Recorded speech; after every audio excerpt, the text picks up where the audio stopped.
जहां भी हम देखते हैं, चाहे वो उड़ीसा हो, छत्तीसगढ़ हो, एक नाम दिखाई देता है, अदानी अदानी अदानी अदानी। मतलब अदानी जी उड़ीसा की सरकार चलाते हैं, अदानी नरेंद्र मोदी को चलाता है।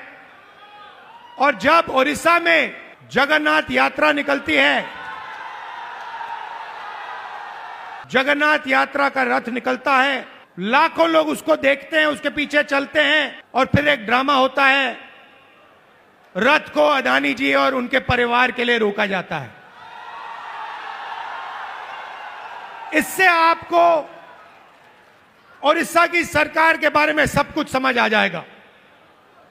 यह उड़ीसा की सरकार नहीं है, यह आपकी सरकार नहीं है, यह अदानी जैसे 5-6 अरबपतियों की सरकार है। और इसका लक्ष्य आपकी जमीन, आपका जंगल, आपके भविष्य को चोरी करने का है। बीजेपी पूरे देश में संविधान पर आक्रमण कर रही है।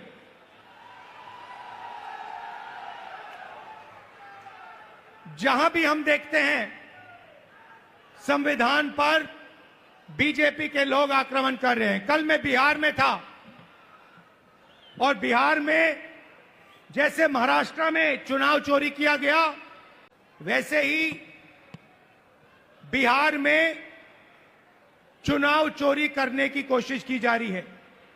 और चुनाव चोरी करने के लिए इलेक्शन कमीशन ने नई साजिश शुरू की है।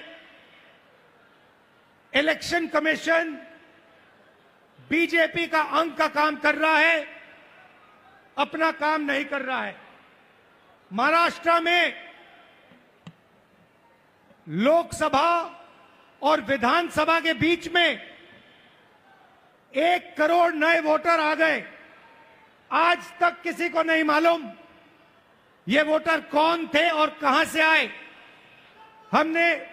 हमने इलेक्शन कमीशन से एक बार नहीं, अनेक बार कहा है, आप हमें वोटर लिस्ट दीजिए, आप हमें वीडियोग्राफी दीजिए।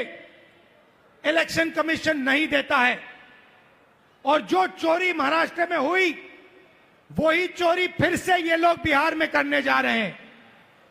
कल मैं बिहार गया, इंडिया गठबंधन के नेताओं के साथ हमने कहा कि बिहार में हम इलेक्शन कमीशन को बिहार का चुनाव चोरी नहीं करने देंगे, बीजेपी को चुनाव नहीं चोरी करने देंगे।